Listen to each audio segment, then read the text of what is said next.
Bien, pues vamos a dar inicio a este lunes con este webcast. Quiero darle la bienvenida a nuestro grupo de consultores expertos. Por aquí está Sandra Sánchez. Sandra, bienvenida. Ahí Gracias. estás. Sí, También aquí está. ando, gusto.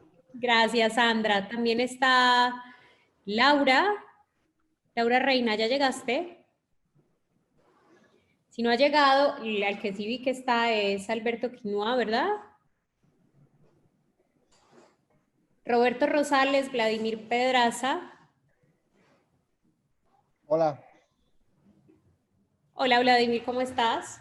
Muy bien, muy contento por tocar estos temas que son interesantísimos y más en esta época que hay que reflexionar y hay tiempo para reflexionar. Exactamente. Vamos a unir esas dos cosas el día de hoy. También nos acompaña. Bueno, Roberto, ¿estás por ahí? Roberto Rosales.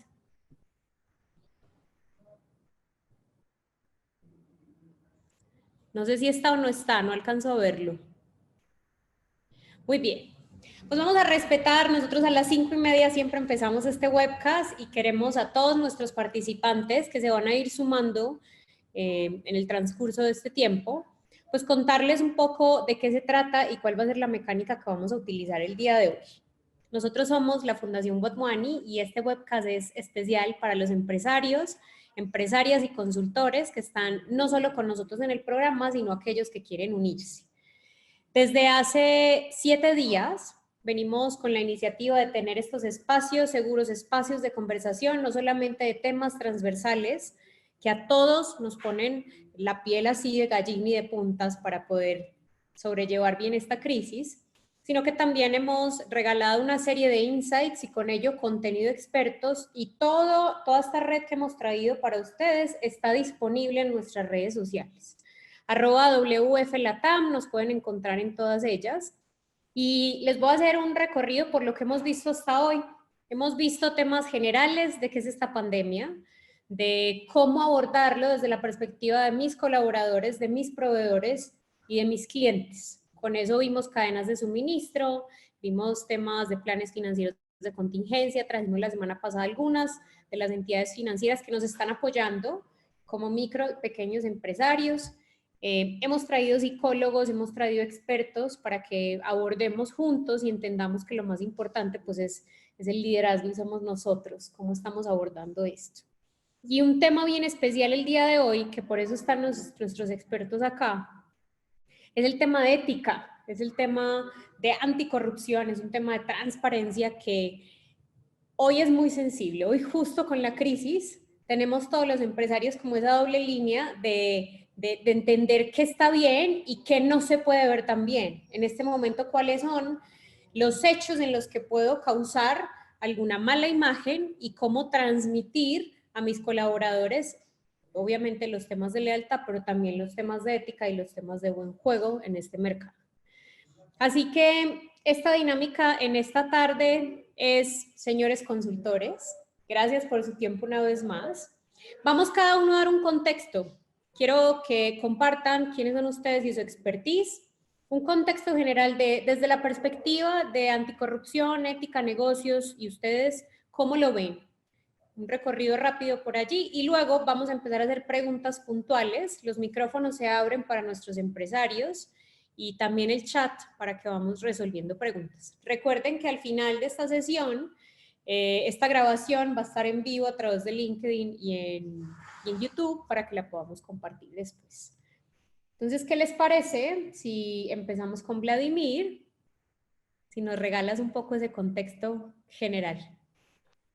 Hola, ¿cómo están? Buenas tardes. Mi nombre es Vladimir Pedraza. Tengo el gusto de dirigir Academia de la Industria y justamente estamos trabajando en temas de anticorrupción, ética y credibilidad. El contexto es muy interesante porque estamos en un proceso donde la parte de la integridad ya es natural de la empresa, no podemos separarlo. Y cuando se hace esa separación, se presentan casos como el de Alsea. Es un tema que será muy bueno poner en la mesa y discutir, ¿no? Empezar a intercambiar ideas. Nosotros nos dedicamos a todos temas de anticorrupción, transparencia, integridad, ética y sobre todo credibilidad. Si no tiene credibilidad tu marca, estás fuera. Gracias. A ti, muy bien. Sandra, ¿tú nos quieres dar tu contexto? En este momento, en esta crisis, ¿cómo ves que todo está pasando alrededor? Híjole, mira, es un tema bien interesante y creo que no hay que esperar a un crisis que como sociedad realmente somos corruptos en actos de corrupción y tratamos eventualmente de justificarlos como algo normal o algo natural y entonces se vuelve corrupto si lo hace otro, pero no se ocurre de mi lado. Entonces, la anticorrupción en un caso de emergencia, de una contingencia de esta naturaleza, requiere un primer principio que es fundamental. Entender qué es la corrupción en su máximo concepto y ser conscientes de que no vamos a ser parte de ella. Si nos envolvemos, si caemos en el juego, porque una corrupción, una emergencia siempre saca lo bueno y lo malo de las personas. Ocurre también con las empresas. Puede sacar lo bueno de una empresa o lo malo de una empresa a través de sus colaboradores. Entonces tenemos que hacer este ejercicio bien claro de conciencia, de entender lo que es corrupción, de cómo nos hemos visto algunas veces involucrados en ella, llamándole gastos de operación, llamándole un incentivo, el nombre que le quieras poner, ¿no? Y cómo buscamos de esta manera hoy, en este momento en el que necesitamos más que nunca de las empresas, de los empleos, de fomentar la economía, sostenerla, que no se nos siga cayendo más, cómo podemos atenderla actuando, ¿no? Con principios, con ética, de manera preventiva, colaborativa, ¿no? Pero además, cómo como sociedad nos vamos involucrando en hacer una fuerza tal cual, una fuerza que nos haga sumarnos para literalmente comprometernos con nosotros, con nuestros colaboradores, con nuestras familias, con la sociedad en lo general, para no hacernos un daño más. Una cosa es el daño que nos hace un virus que en este momento no sabemos cómo atacar y otra es el daño más grande que como sociedad nos podemos hacer a nosotros mismos. Muy bien, muchísimas gracias Sandra por esa introducción. También está Laura Reina con nosotros. Lau, bienvenida. Hola, muchísimas gracias por la invitación. Saludos a todos quienes se están conectando o quienes se conectarán después. Pues primero que nada decir que estamos en un momento de crisis y como toda crisis vienen enormes oportunidades y el tema es identificar esas oportunidades, pero también se ponen a prueba cosas y se aceleran temas que se habían conversado antes, pero que actualmente, digamos, ya no es momento de decir, bueno, lo probamos después. Y esto va desde momentos de qué hacemos con nuestros empleados, que tenemos un poquito al aire, que no los estamos contratando con todas las prestaciones de ley, como lo que planteaban en el tema de Alsea, o qué hacemos con temas de nuestras finanzas, si avanzamos al mercado informal, etcétera. Creo que aquí es un tema en el que nadie está exento y lo voy a decir así con datos muy duros. El año pasado el Consejo Coordinador Empresarial dijo que el 80% de las empresas en México estaban vinculadas a un tema de corrupción. Y tomando en cuenta que el 92% de las empresas del país son pymes, eso quiere decir que es prácticamente pues 1 de cada 10 no ha cometido un acto de corrupción o ha estado vinculado o se ha enterado de un tema en ese sentido. Y antes el marco jurídico era mucho más laxo en torno al rol de las empresas, en torno a temas de corrupción, pero desde la, digamos, la difusión o la puesta en marcha del Sistema Nacional Anticorrupción y las 7 leyes que están vinculadas a él, las empresas sí van a tener consecuencias administrativas, jurídicas, incluso de sanciones del gobierno federal vinculadas a este tipo de temas. Entonces, eso es un poquito de lo que yo quiero compartir hoy, de lo que hacemos en el Tech Policy Lab y cómo acompañamos a las empresas, a las startups, digamos, en entender cómo cambian los momentos políticos y cómo pueden estar preparadas para ello. Gracias, Lau, súper importante eso porque es justo parte de los temores o parte de las preguntas que nos están haciendo todo el tiempo estos empresarios.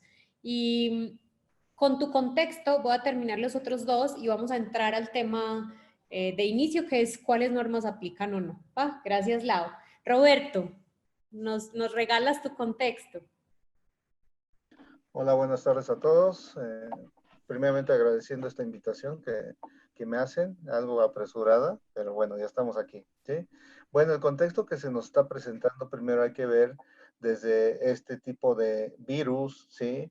Que está siendo importado por medio del transporte aéreo, ¿sí? Hay que ver cómo nos está afectando como empresas y obviamente las empresas que quieran salir más adelante desgraciadamente van a tener que entrar en un tema de corrupción. ¿Por qué? Porque ahorita viene el desabasto de bienes fundamentales, viene la demanda de servicios y aquí no va a faltar el vivo que va a empezar a pedir algo por acelerar estos servicios o la venta de los bienes, ¿sí?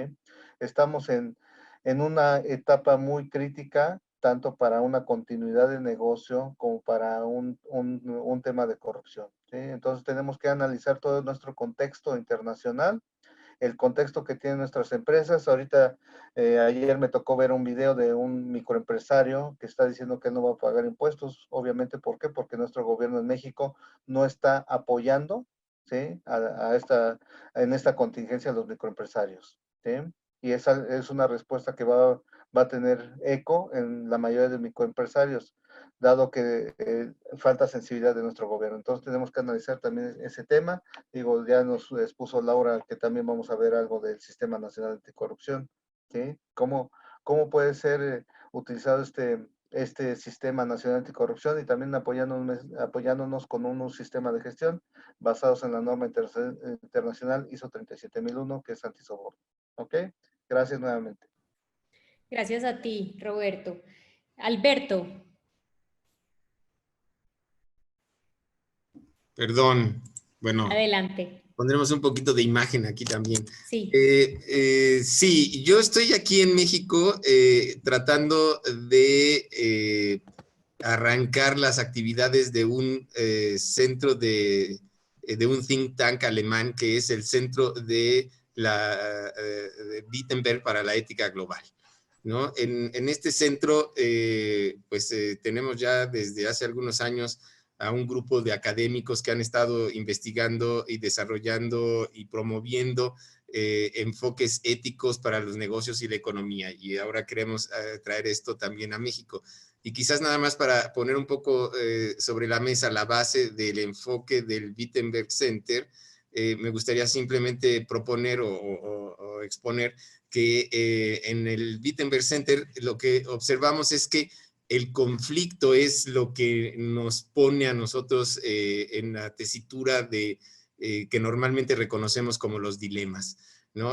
A la hora que tenemos que tomar decisiones, como puede suceder muy claramente ahora en el contexto de la crisis sanitaria, pues entramos en conflicto con alguien. Y en ese conflicto, pues van a tener que salir una serie de ideas y sobre todo principios, actitudes y conductas que al final de cuentas, pues son las que vamos a observar y las que nos van a poder doler si no son conductas, si no son actitudes, digamos, muy constructivas, o al revés, puede ser que nos sorprendan y nos maravillen, ¿no? Como suele suceder en estas ocasiones, pues la gente puede sacar lo mejor o lo peor de ellos, ¿no? De cada quien, así es que lo tendremos que ver con cuidado, ¿no? Claro, a nosotros lo que nos interesa es proponer ideas y rutas para que en estas situaciones de conflicto podamos encontrar siempre las mejores maneras. Y quizás para terminar, simplemente dejar estos dos puntos, ¿no? Uno, en las condiciones, digamos, más silvestres, más salvajes que nos podemos imaginar, en realidad lo que provocamos son situaciones que reconocemos como suma cero, ¿no? Lo que uno pierde, lo gana el otro o viceversa. Esas son las situaciones probablemente más violentas porque obviamente dos personas o dos individuos que se enfrentan y se confrontan en una estrategia suma cero, pues es una lucha para quitarle al otro lo que se pueda, ¿no? Y digamos, en oposición a esta confrontación de suma cero, están las opciones de ganar, ganar. La idea es, ok, estoy dispuesto a sacrificar algo de lo que aparentemente podría ganar en una confrontación a muerte, pero con tal de llevarla y de convivir, estoy dispuesto a sacrificar algo. Y si las dos partes están de acuerdo en atender una situación así y conducirse de esa forma, pues entonces se puede cooperar, se puede construir y puede haber además espacio para que las dos partes puedan vivir y convivir incluso, ¿no? Por supuesto, allí exactamente para poder pasar de estas situaciones de suma cero a las de ganar, ganar, pues lo que necesitamos es sacar lo mejor de cada una de las partes y eso lo reconocemos como las virtudes o los principios morales a final de cuentas. Y esa es la base desde la que nosotros analizamos y operamos en el Wittenberg Center. Muy bien, muchas gracias por ese contexto, Alberto.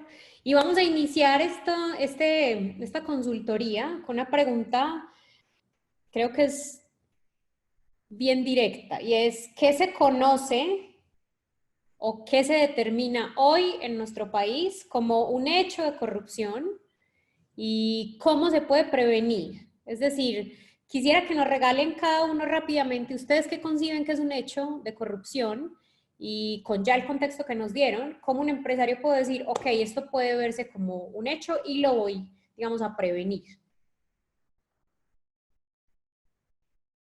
¿Quisieran empezar en el orden que quieran o quieren que les vaya dando entrada? Danos entrada. Va. Pues Lau, quisiera empezar contigo. ¿Qué se conoce hoy como un hecho de corrupción y cómo pueden nuestros empresarios prevenirlos? Sí, bueno, hay muchas definiciones sobre qué es corrupción, pero el marco jurídico es bastante claro. La verdad, tengo una presentación, pero no sé cómo compartirla. Pero básicamente el ejercicio es desde la consecuencia de... Bueno, voy a regresar un poquito por partes, ¿no? La ley es clara en torno a que los actos de corrupción son todos aquellos que transgredan o estén por fuera de las responsabilidades que uno tiene, ¿no? Pero como ejemplo, como servidor público puedes hacer únicamente lo que te está permitido y como persona puedes hacer todo lo que no te está prohibido. Eso es lo que dice la ley. Entonces, hay marcos jurídicos muy claros en los cuales esto es lo que puede hacer una empresa y lo que no puede hacer. Okay. Una vez dicho esto, y les voy a compartir como la presentación que le doy a mis alumnos en la clase en particular del Sistema Nacional Anticorrupción, pero yo creo que en tiempos de COVID toma un concepto muy importante que es un código de ética, ¿no? Digamos, retomando la propuesta de cómo prevenirla, yo creo que partiendo de cuál es el código de ética de tu empresa. Hay una lógica, un concepto que se mueve mucho últimamente, que es el tema de capitalismo consciente, que es un paso más allá del tema de responsabilidad social, y es decir, cómo mi empresa es consciente con el ambiente en el que vive, cómo está consciente de las situaciones que hay en mi coyuntura y en mi contexto. Hace unos meses tal vez este tema era en torno a temas como medio ambiente o como temas de inclusión y más mujeres y mayor diversidad en las empresas. En el marco de COVID, esto se vuelve, por ejemplo, aceptar algo, un acto de corrupción pudiera ser aceptar un trabajo para el cual no estás preparado. Por ejemplo, si tu empresa se dedica a llevar bienes y servicios y tú como empresa no sanitizas tus bienes o servicios y expones a tus clientes y expones a tus trabajadores, digamos que se pudiera llevar a un tema de estás vulnerando a la sociedad en este momento. Y si llegáramos a pasar a fase 3, que me parece que es un asunto de, por ejemplo, ayer salió la noticia de que en el estado de Yucatán ya no se, o sea, va a haber cárcel para personas que tengan COVID y estén en la cárcel. Imagínate que tú como empresario tienes ofreces un servicio y que gracias a no detener eso y irte a la informalidad, enfermas a más personas. Entonces creo que es un buen momento para retomar los temas, el código de ética, ¿no? Y yo creo que parte por 5 cosas muy concretas. Uno, yo creo que sí es momento de pagar impuestos. Porque para poder exigirle al gobierno, o sea, es un acto de congruencia. Yo pago impuestos y entonces le exijo al gobierno. Segundo, pagar salarios y prestaciones, ¿no? Si tienes contratados a tus empleados bajo diversas formas, tomar decisiones juntos. Sé que son momentos difíciles y es muy sencillo decirlo, sígueles pagando cuando no tienes ingreso, pero la crisis de Alsea, la gente sí se está fijando quién está haciendo las cosas y cómo estamos reaccionando en algo que es inédito. Tercero, no engañar a tus consumidores o con productos mal pensados, mal empacados, digamos, desde, por ejemplo, decir, es que esto está totalmente sanitizado, o, por ejemplo, vender algo, no sé, un servicio que no vas a proveer a razón de esto. Un cuarto punto sería respetar las reglas que están poniendo las autoridades en este momento. Y más allá de si estamos de acuerdo con ellas o no, la conducción, o si queremos dar un paso adelante, por ejemplo, desde algunas instituciones educativas como el TEC de Monterrey dijo, aunque el gobierno no lo diga, yo tomo esta precaución preventiva por mis alumnos, por mis estudiantes. La gente sí se está fijando en eso.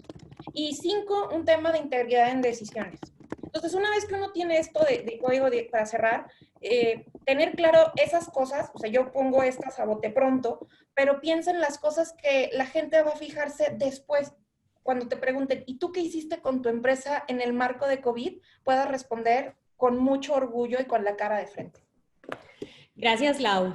Y me parecen súper valiosos esos puntos, sobre todo la semana pasada vimos el tema tributario y fiscal. Y nos recalcaron muchísimo eso. O sea, lo primero es, oye, no puedes decir que no vas a pagar ahorita el 31 de marzo impuestos. O sea, hay que pagarlos.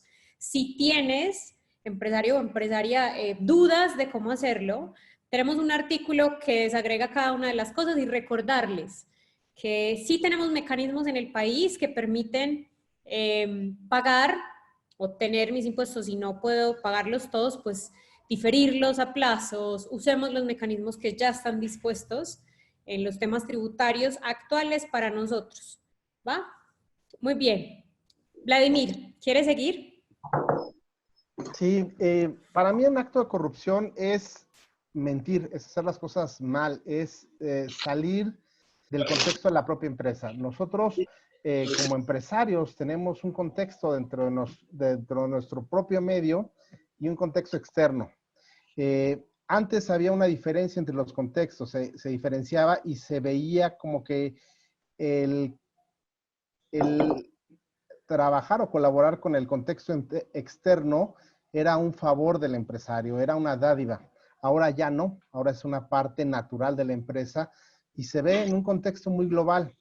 Y como comentaban anteriormente, ese contexto hace referencia o lo toma el cliente y lo hace suyo. Es decir, no nada más se fija, sino exige que la empresa cumpla con las normas o cumpla con los beneficios con los que debe de cumplir.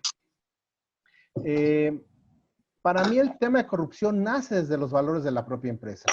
Es decir, el ejemplo que da el empresario y sus más allegados colaboradores con la gente dentro de la empresa y el reflejo fuera de la empresa.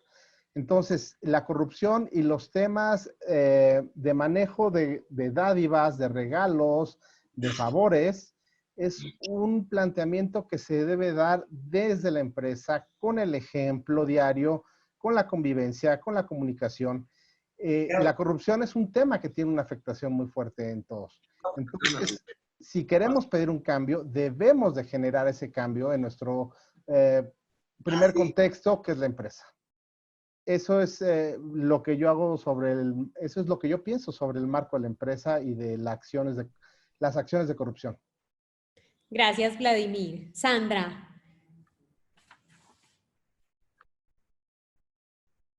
Okay. Híjole, pues bueno, escucho lo que tanto Lorena como Vladimir han dicho y no puedo estar más que de acuerdo con ellos. Yo ampliaría un poquito hacia algunos temas.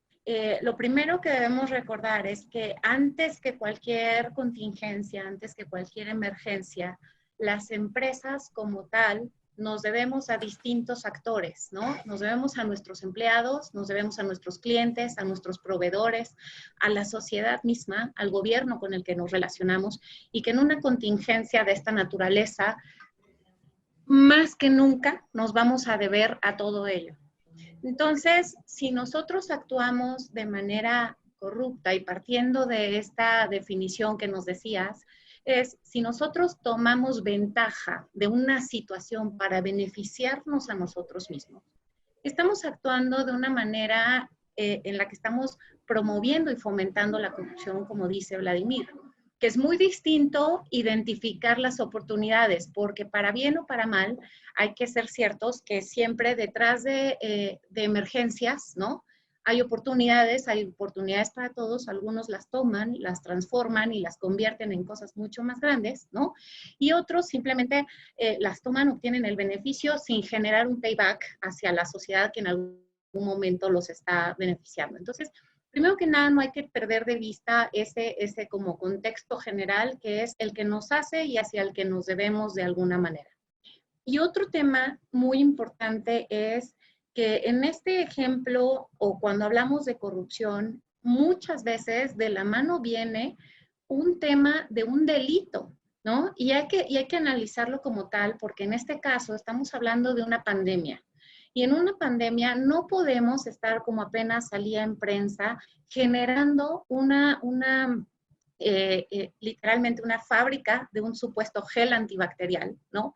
Venderlo a la gente, encima de que nos vamos a beneficiar y vamos a tener un recurso, estamos mintiendo. ¿Por qué estamos mintiendo? Porque estamos simulando algo que no existe. Puede haber una piratería porque a lo mejor rellené además y estoy vendiendo en nombre de otro, perjudicando incluso su imagen, ¿no? Cuando estoy haciendo estas cosas, en un tema de un medicamento, puedo estar vendiendo sustancias que no son las que, vaya, no hay que esperar a la pandemia para escuchar el caso de Pemex o en su momento de los niños con cáncer. Eso es corrupción. Y entonces es una situación muy grande porque la tienes que ver desde todas las perspectivas. El daño que le haces no nada más a tu empresa, sino el daño tan grande que estás haciendo en este momento a la sociedad. Entonces, actuar con ética, actuar con principios, actuar con valores, nos tiene que obligar a pensar tal cual como personas que somos, ¿no? ¿Qué nos hace en algún momento dado creer, ¿no? Que tenemos un derecho por sobre todo, ¿no? A ganar en un cierto beneficio cuando a lo mejor podemos compartir. En una situación de emergencia como esta naturaleza, es súper importante, además de tener los códigos de ética y los códigos de conducta al interior, debemos usarlos, debemos aplicarlos. Yo no puedo decir, tengo un código de ética si cuando lo tengo que aplicar al interior de mi empresa no lo hice, porque entonces no estoy siendo eficaz ni transparente al interior de mi empresa. Yo no puedo ser parte de un acto de corrupción en el que me coludo con otro para venderle esto al gobierno que en este momento lo necesita y dar por una parte una dádiva y no salir y denunciar la corrupción.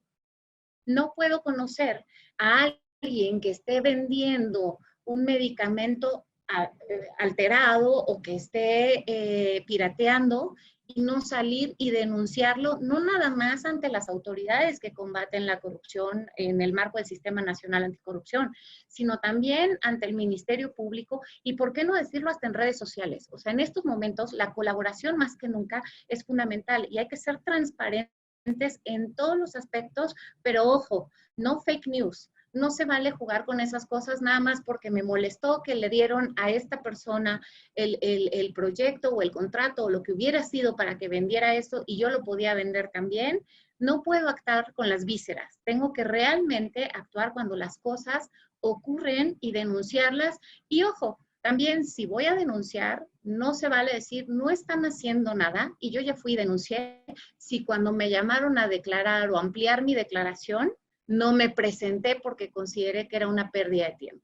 Existen muchos mecanismos y al interior de la empresa tenemos que fomentar esa denuncia. Un whistleblower no nos sirve de nada tener un buzón de quejas y sugerencias si no lo vamos a leer y no vamos a tomar acciones al respecto. Entonces, tratándose de un tema, de una denuncia de corrupción, debemos también permitir que nuestros empleados nos ayuden a cuidar al interior de nuestra empresa esa parte que nos interesa. Si uno de mis empleados me está diciendo y me está denunciando que al parecer otro de los colaboradores se está coludiendo con otro, o está alterando, o está robando incluso cosas de mi empresa para ir y quererlas comercializar por fuera, no solamente que leerlo, tengo que obligarme a investigar y tomar consecuencias al respecto. Como con los niños, si le estás todo el tiempo, si sigues así te voy a castigar, y si sigues así te voy a castigar, y no castigas nunca, siguen avanzando. Entonces, tenemos que ser muy conscientes que no se trata de estar como tipo, ¿cómo decir? Buscando nada más cómo sancionar al interior de la empresa o cómo quitar a estos empleados, sino que se trata de cuidar a nuestra empresa, porque en la medida que cuidemos esta empresa, cuidamos a los empleados, cuidamos la estabilidad laboral, cuidamos la permanencia de la empresa detrás de una contingencia, y mejor aún, si mi empresa actuó con diligencia, si los empleados actuaron con diligencia y con compromiso social, te va mejor después, porque atraes entonces esa lealtad de aquellos clientes que tenías, la conservas, y de los que no tenías, los atraes porque saben que respondes ante cualquier situación. Buenísimo. Muchas gracias, Sandra, por ese punto de vista. Quiero conocer el de Roberto. Roberto, a la pregunta que estamos haciendo, ¿tú qué consideras que puede ser Bueno, un hecho de corrupción? Sí. Primero empezando con la corrupción. Corrupción, si nos vamos a la etimología, viene del latín corruptio, que quiere decir corromperse o echarse a perder. ¿Sí? Este concepto lo tenían los romanos cuando la sociedad se descomponía e incluso se llevaba al ámbito político. Cuando un político empezaba a trabajar mal o tenía malos resultados, se decía que era un corruptio. ¿Sí? Para mí, para que exista la corrupción, primero debe existir el soborno. ¿Qué es el soborno? Dar algo para que tú dejes de hacer tu responsabilidad y facilitarle a las personas. Incluso soborno también, si lo vemos etimológicamente, viene del latín subornio, que es dar por debajo, ¿sí? Como decimos aquí en México, damos por debajo del agua, ¿sí? Ese sería un soborno. Entonces, si no existe el soborno, no va a haber alguien que se corrompa. Ese sería para mí el hecho de corrupción. Es un hecho porque lo fomenta el actuar humano, ¿sí? Pero la fuente de esta corrupción siempre va a ser un soborno, querer facilitar, ¿no? Estas dos concepciones, soborno y corrupción, en las culturas es incluso aceptable, ¿no? Si tú le preguntas al grueso de la población qué entienden por corrupción o por soborno, es darme la facilidad de obtener algo a lo cual yo tengo el derecho o no tengo el derecho, ¿sí? Ahora, tu segunda pregunta es, ¿cómo prevenimos la corrupción? Primero tenemos que hacer un análisis de nuestro contexto externo e interno para saber a qué riesgos de corrupción estamos expuestos. No es lo mismo una gran empresa a una microempresa, no es lo mismo una organización del sector público al sector privado, ¿sí? Todo va a depender primero a qué te dedicas. Si estamos hablando de una organización pública en la cual existen trámites que tiene que hacer el ciudadano, por ejemplo, un trámite de licencia de funcionamiento, un trámite de uso de suelo, ¿cuáles van a ser los riesgos de soborno o de corrupción a los que va a estar expuesto nuestro servidor público? Y no nada más el servidor público, sino también la persona que va a acudir a ellos. El riesgo de corrupción es un regalo, ¿sí? Darle una dádiva, una recompensa por hacer algo que el servidor público está obligado. Entonces, primero tengo que saber a qué riesgos de corrupción me estoy exponiendo como empresa. Hay muchas empresas, te lo comento como consultor, cuando vamos a exponer estos temas, que me dicen, es que yo ya tengo código de ética. Bueno, pero ¿qué dice tu código de ética? Ah, que no pueden aceptar regalos. ¿Pero qué crees? En la práctica los aceptan. Entonces, ¿de qué me sirve tener un código de ética? Incluso un código de ética aprobado internacionalmente, ¿no? En aquellas transnacionales. Entonces, ¿qué nos falta aquí? Ver realmente el riesgo de corrupción que existe y qué controles tienes. Si tú dices, tengo un código de ética, ejecuta tu código de ética. Y como nos comentan, si estoy diciendo te voy a sancionar, te tengo que sancionar para poner el ejemplo, ¿sí?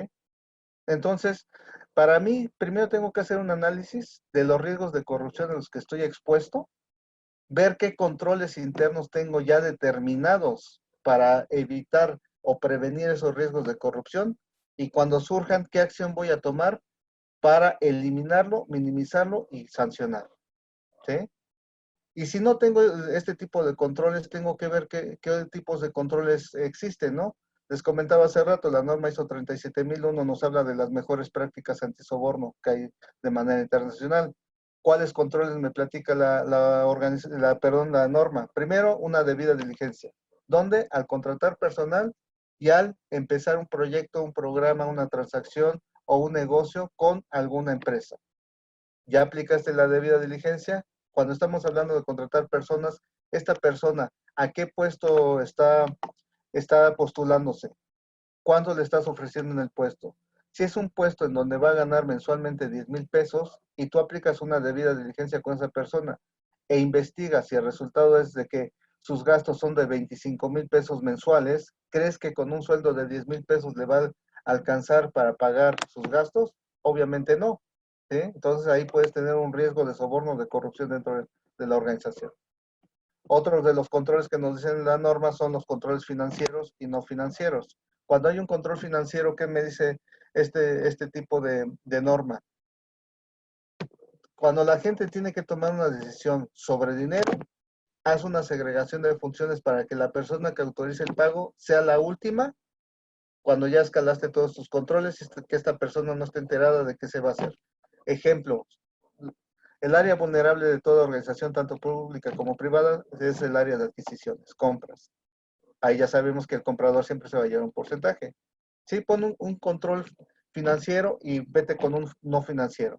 El control financiero, que la persona que autorice el pago sea alguien que únicamente va a analizar resultados técnicos y resultados de mercado para saber quién es el proveedor que cumple y no cumple, pero que nunca conozca quiénes son los proveedores. Y no le pongas nombre a tus proveedores, ponle un número. Nada más el proveedor 1, 2, 3, 4 y 5. La última persona que va a firmar tiene que analizar los detalles técnicos y la propuesta económica y sobre eso va a designar a quién le va a pagar y a quién no. ¿Sí? Son controles financieros. Otro de los controles que nos pide la norma es con tus socios de negocio. ¿Quiénes son tus socios de negocio? Tus clientes, con quienes quieres hacer algún proyecto, ¿sí? Tus mismas empresas u organizaciones controladas, aquellas que también actúan a tu nombre o en tu nombre, ¿sí? Ponles controles. ¿Cómo? Sabiendo que están en un sistema antisoborno, hablando de la 37001 o anticorrupción, y que tú mismo vas a sancionar, ¿sí? Comentaban lo del famoso buzón de quejas. No, la norma dice un canal de denuncias, pero este canal de denuncias no es un simple buzón de quejas. Poner un canal de denuncias realmente cuesta mucho trabajo, porque es asegurar, uno, el anonimato de la persona que presenta una denuncia.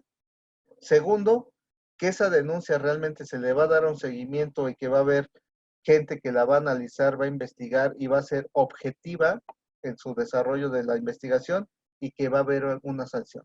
Entonces, poner un buzón de quejas, como nos lo dicen nuestras normas de compliance, no es suficiente realmente para la corrupción o un sistema antisoborno. ¿Sí? Resumiendo, para mí corrupción es la causa del soborno. ¿Qué es el soborno? Facilitar algo cuando yo tengo una responsabilidad y no cuido esa responsabilidad. Dar por debajo del agua. ¿Cómo lo vamos a prevenir? Primero haciendo un análisis de nuestro contexto interno y externo, ¿sí? Para saber cuáles son los riesgos de corrupción a los que mi contexto, ¿sí?, me está llevando a ellos. Y cuando hablamos de contexto tenemos que ver en qué sector está la organización, si tiene relación con sector público, con servidores públicos o funcionarios, ¿sí? En qué partes está operando o piensa operar. Estamos hablando geográficamente en un país o en varios países, las leyes y normas que aplican en cada país en lo que es temas de corrupción, ¿sí?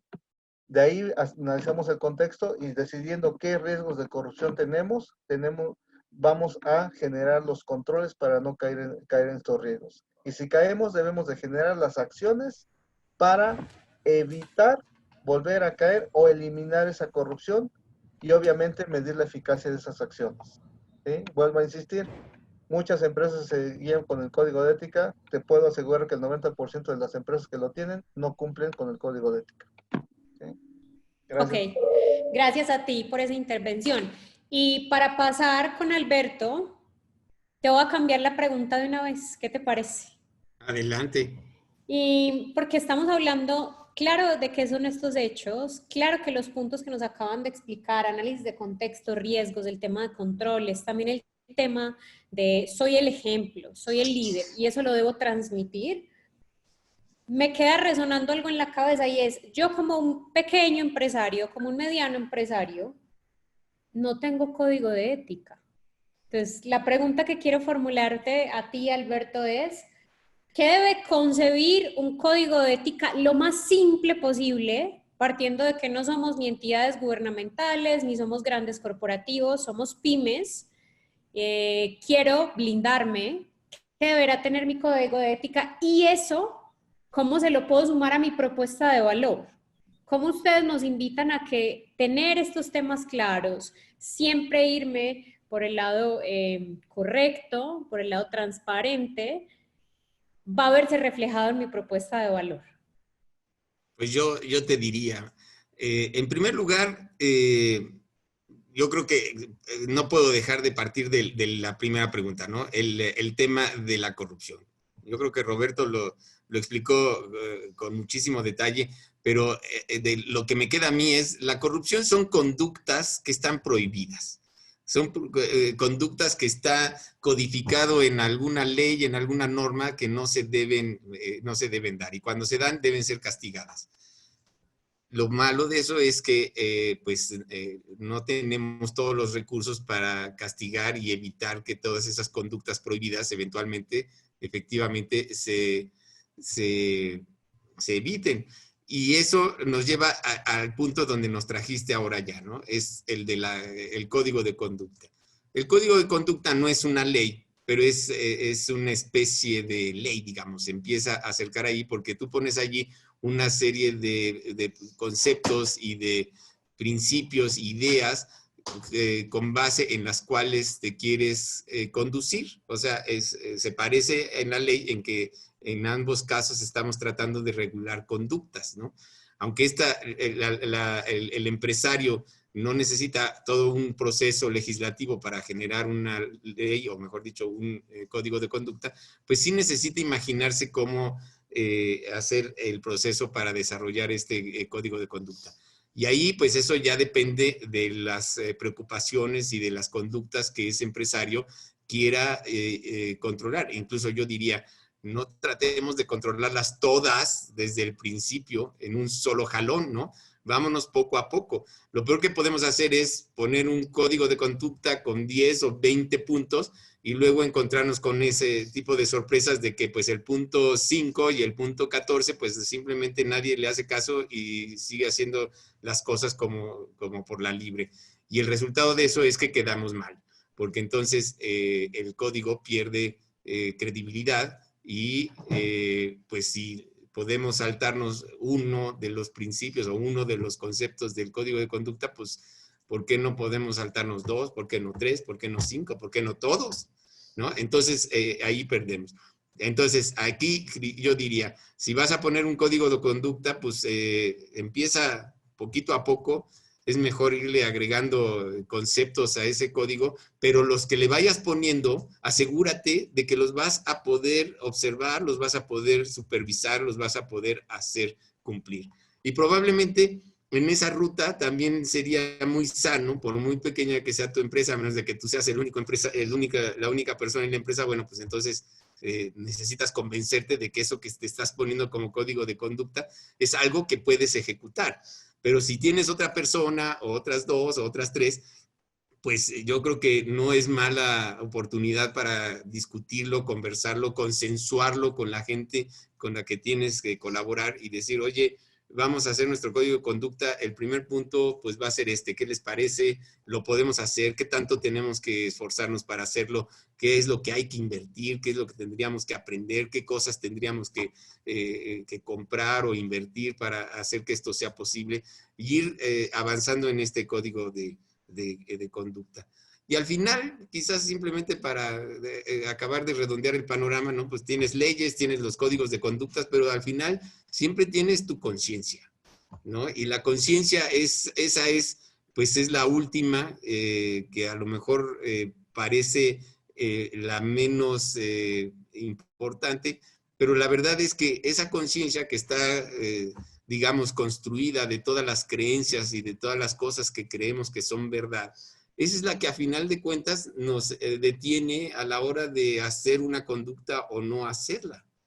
Es la conciencia de que hay que respetar la ley la que nos impide pasarnos el alto. Por mucho que no haya coches atravesándose del otro lado, cualquiera podría decir, pues si no viene nadie, ¿por qué tengo que estar esperando aquí a que se ponga la luz verde? Me la puedo pasar, pero sin embargo, ¿no? Tú puedes ser que tengas una conciencia que te dice, no, esta es la ley, y la ley establece que yo no me puedo pasar en la luz roja, y no te la pasas. Y esa es la que realmente rige las conductas de todas las personas, ¿no?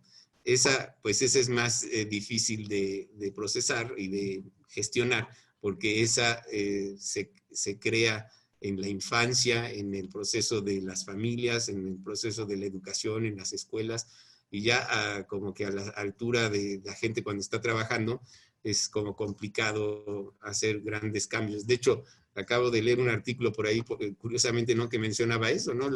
La gente que en los estudios se puede conducir, se permite conducirse con más libertades para ir avanzando en sus estudios y en su escuela, luego son los mismos, tienden a ser los mismos que en el trabajo también se dan más libertades, para que luego tengamos que venir con Roberto y decir, bueno, ayúdanos a poner aquí este código de conducta y aplicarlo, porque pues tenemos gente que se conduce con más libertades de las que desearíamos y que es bueno para la empresa.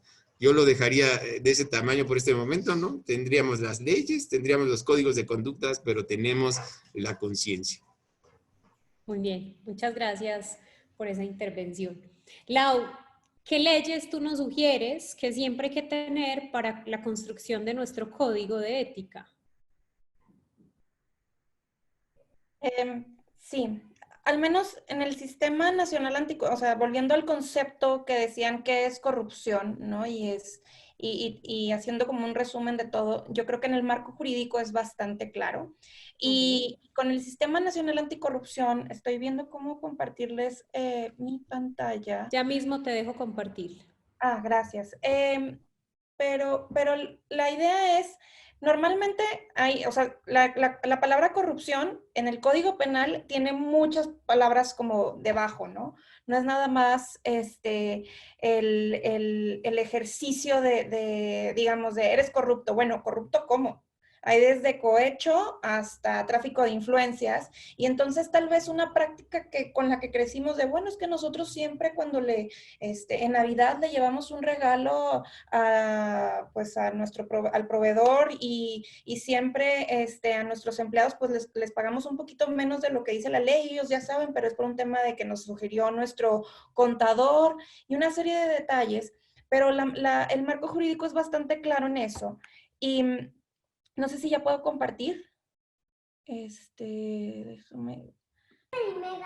Abajo puedes darle en compartir y elegir la pantalla. Compartir. Sí. Entonces, están aquí todos, digamos, los tipos de corrupción que hay, ¿no? En el marco penal. Entonces, ¿lo están viendo? Y es desde el ejercicio ilícito abuso de autoridad, que son para servidores públicos, pero en esta misma tabla que tengo, que va desde de ejercicios ilícitos, supuestos, pena o sanción, ahí también la tengo desagregada tanto para servidores públicos como para empresas. Entonces, van desde dos, por ejemplo, una muy clara, bueno, les voy dando como lo que dice el Código Penal, desde abuso de autoridad, que eso es más para servidores públicos, que también es importante que ustedes como empresa los conozcan, porque luego hay servidores públicos que hacen cosas y tú debes de conocer qué marcos jurídicos te pueden defender, y tú, esto claramente es un acto de corrupción. Desaparición, bueno, digamos, ya son como un poquito más vinculados a temas de violencia, pero coalición de servidores públicos, uso ilícito de atribuciones y facultades. Por ejemplo, un servidor público puede hacer solamente lo que le está permitido por ley. Entonces, si tú como empresa ves que viene alguien y te dice, es que te quiero regular o cobrar por esto, pero no te voy a poner la sanción si va por ese lado, siempre hay que preguntar, bueno, ¿en qué marco jurídico usted está avalando esto? Es una pregunta clave de que, ok, si usted me va a poner una sanción o me va a poner algo, ¿bajo qué ley, qué marco jurídico y qué artículo? Y ya es, ok, perfecto, la tomo, o sea, y ustedes se van inmediatamente a revisar la ley para ver si esa ley efectivamente está de su lado y ustedes están infringiendo en algo. Pero una muy clara, por ejemplo, que va desde tráfico de influencias, cohecho, ¿no? Por ejemplo, tráfico de influencias, el servidor público que por sí o por interpósita persona promueva o gestione la tramitación o resolución ilícita de negocios públicos ajenos a las responsabilidades, ¿no? Y esto va de 2 a 6 años de cárcel. Y uno piensa, es que esto nada más es para servidores públicos, pero el Sistema Nacional Anticorrupción empezó a plantear también que las empresas vinculadas a esto y que estén ganando con este tipo de acciones también pueden ser sancionadas. Y van sanciones en el tipo penal desde año de cárcel, desde inhabilitación de, por ejemplo, seguir siendo proveedores por una serie de años para cualquier autoridad federal, estatal, municipal. Pero se las dejo aquí, se los puedo compartir con mucho gusto, podemos platicar a quien me escriba un correo, el tema de peculado, enriquecimiento ilícito, y esto es nada más en términos penales, porque también hay en términos civiles, y también los hay, bueno, para servidores públicos, lo acabamos de ver o sea, en un extremo muy amplio, con Rosario Robles, con un tema digamos, sanciones políticas, que no se había hecho en casi 100 años, pero esta administración en particular, vinculado al fortalecimiento del SAT como autoridad reguladora y también al área de fiscalización, le están dando un seguimiento muy puntual a las empresas porque ya es su facultad como servidor público esto, ¿no? Entonces, nada más se los estoy pasando así como por encimita porque en las clases que doy de estos temas, pues nos tomamos un tiempo bastante largo. Digamos, enriquecimiento ilícito, pero esta va, por ejemplo, se sancionará a quien con su empleo, cargo, comisión en el servicio público haya incurrido en enriquecimiento ilícito, y eso van de 3 meses a 6 meses, pero, por ejemplo, peculado también va para las empresas. Y es importante que lo conozcan, ¿no? Eso va por un sentido como bastante claro en torno a qué dice la ley que podemos y qué no podemos hacer. Tengo acá, déjame, les comparto esta otra. Tú nos sugieres entonces que cuando estemos haciendo nuestros códigos, aparte de revisar claramente artículos y leyes, nos centremos en temas civiles y penales para poder tener esto más claro, o cuál es fundamental que no se nos pase. Es uno, entiendan, o sea, una parte de entender muy bien su negocio empieza también por entender qué pueden y qué no pueden hacer en torno al marco jurídico. Si tienen abogados, si tienen un contador, es que les hagan un análisis de qué sí y qué no está pasando en ese sentido. Y entonces una vez que formen su código de ética es, oye, es que esto tiene consecuencias legales para mí. Y si te cachan a ti como empleado y yo soy el responsable, no te llevan a ti empleado, me llevan a mí. Entonces, eso es uno, ¿no? Revisar el marco jurídico en términos de, pues desde la ley, o sea, digamos, la ley de responsabilidades administrativas. Son 7 marcos jurídicos que vinculan al tema de anticorrupción en México, que es, para eso le dicen Sistema Nacional Anticorrupción, porque no es una ley, son 7, porque no es una institución, son varias las que norman todo esto. Entonces es, uno, entender, o sea, ustedes entienden muy bien su negocio. Pregunta, ¿conocen todos los marcos jurídicos que los regulan y cómo los están cumpliendo o infringiendo? Segundo, es si tienen vinculación de alguna manera o son regulados de alguna manera por el gobierno, cómo es su relación con ellos y si ustedes de alguna manera están infringiendo o no o cometiendo un acto de corrupción. Tal vez la ignorancia de no saber de estas nuevas leyes no significa que no los puedan sancionar. Y tercero, muy importante, más allá de un tema de corrupción, es volviendo a la coyuntura. Y es este ejercicio de responsabilidad con la sociedad de qué estamos haciendo hoy para aportar en esta coyuntura, ¿no? Y en esta coyuntura muy en específico ¿le estás pagando a tus empleados? ¿No? Les estás pagando, o sea, en ese armado de código de ética esta empresa siempre va a velar por sus empleados y sus familias. ¿Y eso qué significa y cómo se traduce? Y cuando esa empresa lo incumple, ¿qué pasa? Creo que son tiempos muy difíciles y es muy fácil hablar a la ligera y tal vez pensar en códigos de ética en momentos donde tu demanda bajó un 90% pareciera inútil, pero creo que hoy más que nunca es buen momento, dado que hay tiempo de pensar. Y hay tiempo a tus equipos que tienes trabajando en casa, oigan, les tengo un proyecto. ¿Saben qué? Ahorita ya sé que vamos a estar pagando, pero vamos a trabajar en estos temas que teníamos pendientes en la empresa. Vamos a hacer un análisis, o sea, todos esos proyectos que estaban hasta después para volverlos ustedes una empresa con capitalismo consciente. Gracias, Lau. Y para todos, y quiero que cada uno también nos regale ese punto de vista. Hoy mi cliente me está viendo, o sea, hoy mi cliente me tiene en el radar y está viendo, como nos lo decían todos, si estoy actuando, si no estoy actuando, si estoy sacando un comunicado, si estoy apoyando, si no estoy apoyando, porque eso va a ser factor súper decisivo en las semanas posteriores, de quién continúa conmigo en recompra, quién me valora más y quién está, digamos, dentro de mi cartera. Y entonces, ahorita la pregunta que se quedó un poquito en el aire, yo quiero redondearla y es, como propuesta de valor, ¿esto cómo lo puedo utilizar? ¿Cómo después de todos estos puntos de vista y que estamos en crisis, lo vuelvo oportunidad y lo tomo a mi favor? Porque definitivamente es un punto más, es un beneficio adicional trabajar con empresas éticas, con empresarios éticos que tienen muy claro cómo actuar frente a una situación como las que ya nos explicaron los expertos. Entonces, quisiera ejemplos o puntos de definitivamente esto es valor agregado.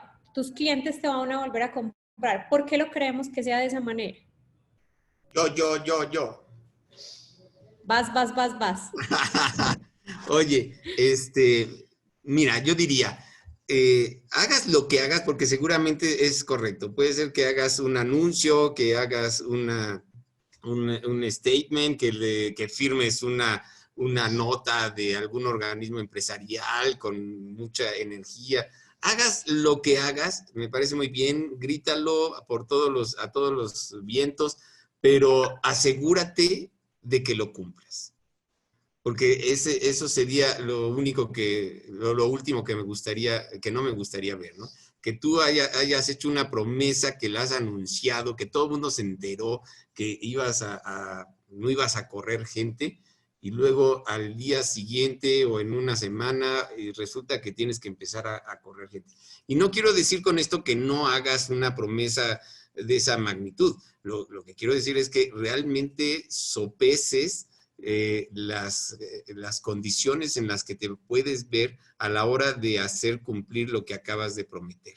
Y asegúrate que pues puedas reunir todo lo que sea necesario para que cumplas a final de cuentas. Eso yo creo que sería el punto más importante, porque si tú efectivamente pasas esta crisis, haces tus promesas, las logras cumplir en este proceso, ¿no? Al final, lo único que va a pasar es que la gente te va a observar como alguien que sí fue una persona de su palabra, alguien que se comprometió con lo que dijo, con lo que se prometió, y ahí están los resultados. Y por supuesto, esa gente es con la que normalmente uno quiere trabajar, no quiere trabajar con alguien que promete algo y luego termina haciendo otra cosa. Entonces, como empresa, como empresario, como persona, yo creo que lo más importante es eso, cumple lo que prometas. Gracias, muchas gracias por tu intervención, Sandra. Gracias. Yo quiero retomar un par de cosas que mencionaron tanto Lorena como Alberto. En el caso de Lorena es muy importante esto que ella mencionaba en el término del Sistema Nacional Anticorrupción. No hay que pasar por alto que hoy día cuando una empresa se relaciona con gobierno y detrás de esa relación con gobierno cae en un acto de corrupción, el sistema es el whistleblower y lo notifica a nivel nacional. En consecuencia, me van a estar boletinando no nada más donde yo estoy como una empresa corrupta, porque generalmente lo vemos como del lado del servidor público es el corrupto porque él me pidió. Ojo, en la corrupción hay dos lados, el que pide y el que da, el que ofrece y el que recibe. Y hacia donde apunta el sistema nacional es precisamente no nomás hacia sancionar, sino hacia obligar esa doble línea de investigación, bien sea a través de queja o denuncia, porque las dos cosas se tienen que investigar si esto ocurre, y que de esa manera se anuncie también el resultado de lo que de ambos lados ocurre. Entonces, no podemos permitirnos como empresas quedar boletinados en ningún lugar como una empresa que se ha prestado a la corrupción. Y ojo, si hemos quedado boletinados, nos corresponde y nos tenemos que obligar al interior a investigar qué es lo que pasó, porque no podemos permitir que 1 o 2 o 10 de mis colaboradores empleen a mi empresa. Entonces, con esto me cierren cualquier oportunidad, no solamente hacia una relación con gobierno, sino hacia afuera, porque como eso va a ser público y es transparencia, pues también se sabe dentro del mismo medio y dentro del mismo sector. Entonces, si esta empresa fue capaz de hacer esto a gobierno en una condición de esta naturaleza, seguramente me lo va a hacer a mí también en algún momento. Por eso la necesidad y la obligación de investigar también al interior de nuestras empresas cuando se presuma un acto de corrupción o cuando se presuma una queja que nos pueda llevar a alguna situación, tenemos que investigarla y llevarla hasta las últimas consecuencias y si es necesario en algún momento dado, porque se acredite, tener que dejar ir a uno de nuestros colaboradores, es mejor hacerlo y decir, la empresa se ha visto involucrada en esta situación, hemos realizado estas investigaciones A, B y C que nos han llevado a estos resultados y en consecuencia hemos tomado esto y nuestros principios dejando ir. Y como dice Alberto, si vamos a tomar esta decisión de dejar ir, ¿no? Entonces es porque estamos en un acto de corrupción. No se vale decir y hacer algo que es completamente incongruente con las situaciones con las que están. Y por el otro lado, también mencionaba Alberto, si yo me voy a comprometer a algo, ¿no?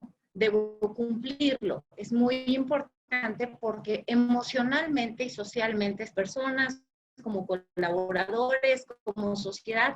Entonces, cualquier cosa nos puede llevar a ser interpretado de distintas formas. Y ahí es donde es muy importante los datos, no datos, analizar nuestros compromisos, analizar cómo hemos estado en los últimos años, aún en los peores momentos en los que hemos tenido. Y si nos vamos a comprometer, comprometámonos de la forma en la que nos sea posible y de una manera también completamente realista. Si analizamos estadísticas y datos, no tenemos que quedarnos nada más con los datos de la empresa. Analicemos cómo está en este momento la situación con el COVID, qué es lo que ha pasado a nivel mundial y no nada más en las empresas grandes, no nada más en los países con economías más fuertes que han ido para abajo, ¿no? Analicemos eso y ofrezcamos hasta donde podemos sumar y cooperar. Si nos permite hacerlo 5 días, que así sea. Si nos permite hacerlo un mes, que así sea. Si nos permite superarlo, lo podemos hacer.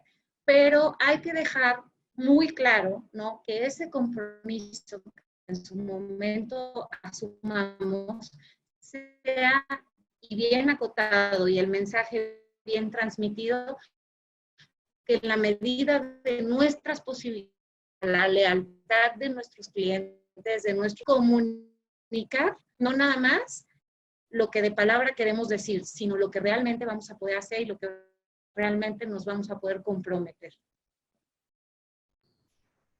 Gracias, Sandra.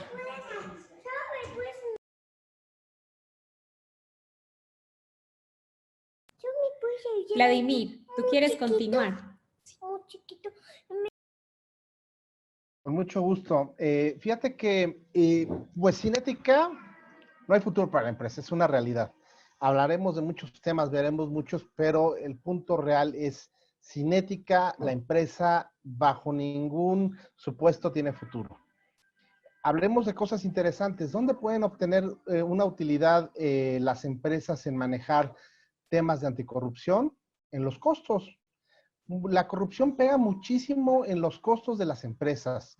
Cuando se hace un análisis de riesgos en temas enfocados a corrupción, se encuentran unas áreas de oportunidad increíbles. Nosotros consideramos que los costos pueden llegar a bajar entre un 15 y un 30%. Solamente haciendo un análisis en la parte de los riesgos de corrupción. Hay muchísimas áreas en las empresas donde puede caer el tema de corrupción, puede ser en la parte financiera, puede ser en la parte de inventarios, puede ser en la parte de compras, en la parte de ventas, y todos esos pequeños miles van sumando y van haciendo que posiblemente nuestro producto pueda ser poco competitivo en un mercado tan competido. Otra es, pues, la ética, la buena voluntad, el bien común, la integridad, genera apego. Tú quieres estar con gente que hace las cosas bien. Le puedes tomar y creer a una marca, tomar un cariño muy especial y estar con ella.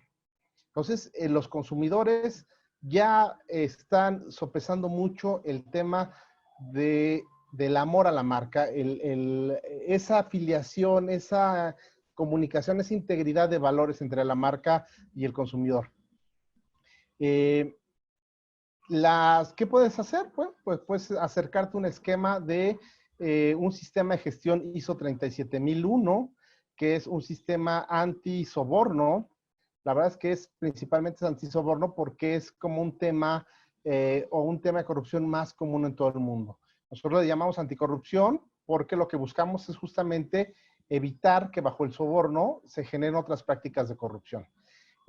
Otro tema que pueden utilizar los empresarios en México es buscar la parte del distintivo de integridad empresarial que está presentando la Secretaría de la Función Pública, el cual es, digamos, es un tema muy integral porque también toca temas de relaciones laborales, toca temas ¿Cómo nos dijiste que se llama el distintivo?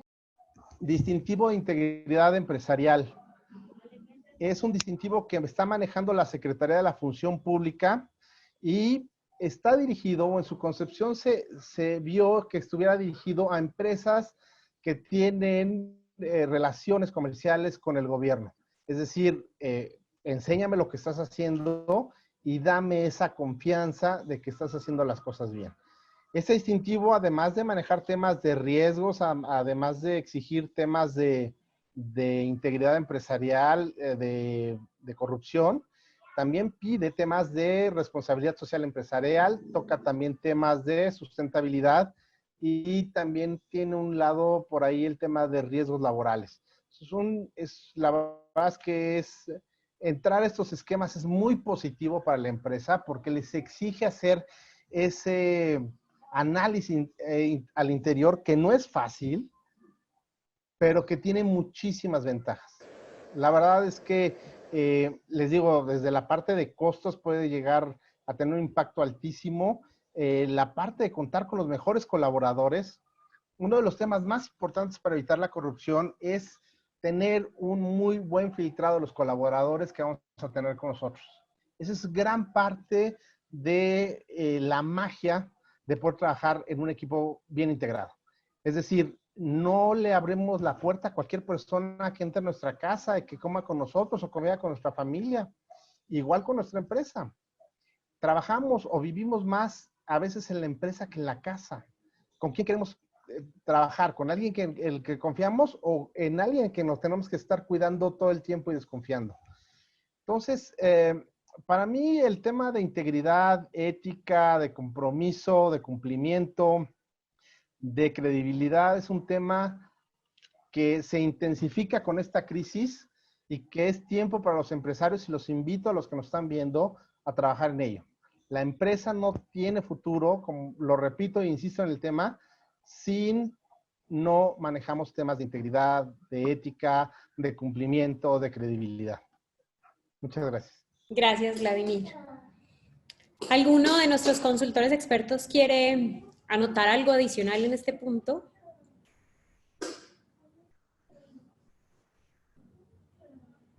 Muy bien. Si ya tenemos ese contexto, voy a abrir en este momento micrófonos y chat para que los empresarios y empresarias que tenemos acá nos hagan preguntas de su segmento, de su sector, de si han tenido en algún momento alguna vinculación con alguno de estos hechos y necesitan que les ayudamos a resolver alguna inquietud. Por ahora yo voy a empezar con un tema. Carlos nos hacía un comentario y hablaba de la fidelización de clientes. Voy a abrir este chat y me gustaría mucho que Carlos Barbosa nos dijera, ¿tú crees que todos estos temas ayudan más a la fidelización de tus clientes y colaboradores? Adelante, Carlos.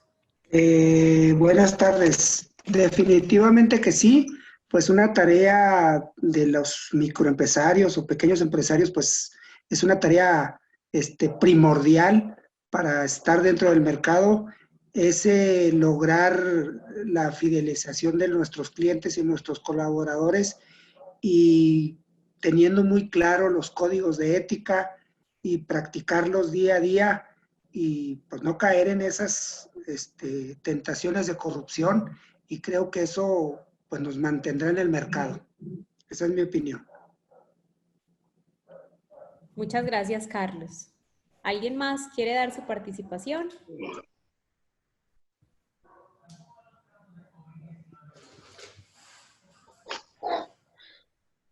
Muy bien, si no tengo más intervenciones, vamos a hacer un resumen y vamos a ir cerrando esta hora que ya llevamos más de una hora conversando del tema. Y es fundamental, no solamente como lo decían nuestro grupo de consultores, todo depende de ustedes como líderes. Todo depende del ejemplo que ustedes le pongan y de la restricción que le pongan a la entrada de personas que atenten contra su imagen y que los ayuden o los inviten a hacer temas que son delictivos, que todo lo que tenga que ver corrupción en el fondo se puede convertir en un acto o un delito. Entonces, si hay algo que tenemos claros, quienes estamos aquí participando y haciendo de esta comunidad una comunidad que nos ayude, no solamente a retener y sostener las ventas, sino a ser esos líderes que necesita este país, esos líderes transformadores. Y sin un código de ética y sin un líder ético, pues su equipo no es ético. Entonces, lo primero que nosotros sabemos es que ustedes tienen el corazón del lado correcto, pero están justo en este momento con muchos puntos sobre su mesa o sobre su plato. Entonces, invitación número 1, ¿cuál es mi contexto? ¿Dónde estoy? Y ahí, ¿cuáles son los riesgos a los que estoy expuesto? No solamente como líder, sino mi equipo. A esos riesgos brindarles o hacerles un tema de control. ¿Qué pasa si? Diferentes escenarios. Pero sobre todo ser congruentes. ¿Con qué? Con lo que estoy expresando, con lo que quiero vender, con los beneficios que estoy dando a la sociedad. Siempre cumplir nuestras promesas es la invitación que nos hacen nuestros consultores hoy. No mentir, nuestros valores siempre tienen que estar por encima de cualquier cosa. Empecemos a tener los temas de capitalismo consciente, que también es otra invitación, pero sobre todo no vulnerar a la sociedad. Entonces, hoy por más oportunidad que veas, esos huequitos pequeños que ves en el mercado, de poder tener ingresos, piénsalos 2 veces. Esto está protegiendo el core de mi negocio, esto protege a mis colaboradores y a sus familias, esto me va a generar mejor reputación en el mediano y en el largo plazo. Nosotros estamos aquí para ayudarlos. Queremos agradecerles a todos nuestros participantes y a nuestros consultores el día de hoy. Vladimir, Roberto, Alberto, Laura y Sandra, muchísimas gracias. Ustedes son quienes hacen que esta comunidad vibre y que solucionemos esos puntos que a veces son preguntas difíciles y que no sabemos a quién hacérselas. Entonces, el día de hoy a todos nuestros invitados y participantes les vamos a hacer llegar un correo electrónico y el contacto de todos nuestros consultores, porque también hay a quién llamo y después qué va a pasar si me he involucrado en esto. Y aquí están las personas que nos van a ayudar a solucionarlo. Así que sus portafolios y en todo lo que son expertos se los vamos a compartir. ¿Algo más que quieran ustedes sumar, queridos consultores? Quizás un comentario nada más. Adelante, Alberto. Un poco, digamos, cultural, ¿no? Yo creo que si hay algo que nos hace diferentes a los humanos, del mundo silvestre, salvaje, es precisamente que nosotros hemos salido de esa competencia suma cero en la que el depredador gana y la presa pierde, pues pierde todo lo que tiene, que es la vida, ¿no? Y el depredador se la come. Eso, afortunadamente, entre los seres humanos hace muchos años, por no decir miles de años, que lo superamos, por lo menos entre los seres humanos. Y eso ha sido posible precisamente porque cooperamos, porque somos capaces de convivir y de cooperar. Y la cooperación es posible porque nos ponemos reglas más o menos rudas o duras, como pueden ser las leyes, o las reglas blandas, como puede ser simplemente la moral y las cosas en las que cada uno de nosotros creemos. Pero esas reglas son las que nos permiten cooperar y convivir. Entonces, el llamado es simplemente a eso, ¿no? Pues sigamos en este proceso civilizatorio y llevémoslo al mundo de los negocios, llevémoslo al mundo de la economía, y ciertamente, pues por lo menos creo que todos los que estamos aquí estamos muy en ese camino. Nuestros amigos de Alemania en el Wittenberg Center también, ¿no? Con ellos creemos que en la medida en que logremos que los líderes de opinión y los líderes de los negocios, de la política, incluso de la ciencia y las religiones, entiendan estas cosas, las actúen y den el ejemplo, pues podemos hacer que este mundo sea cada vez más vivible, aún en las crisis como las que estamos pasando hoy. Muy bien. Muy bien. Con ese comentario final, vamos a dar por terminado este webcast. Los invito a que nos sigan, a que se sigan conectando todos los días, lunes a viernes, 5:30. Tenemos temas bien interesantes, así como la semana pasada, siguen siendo transversales, porque aún nos faltan temas de sinergia, temas de comercialización internacional, tratados de libre comercio, y eso lo vamos a ver durante esta semana. Les mando un abrazo en la distancia, sigan cuidándose y estando seguros. Respetemos lo que nos están invitando las autoridades a hacer para que todos estemos bien sanos en casa. Les mando un abrazo a ustedes y sus familias. Nos conectamos mañana. Yo también. Despídete. Les adiós. También nosotros, a ti, Hasta luego. adiós. Gracias. Hasta luego. Seguimos con Susana a distancia. Adiós. Gracias.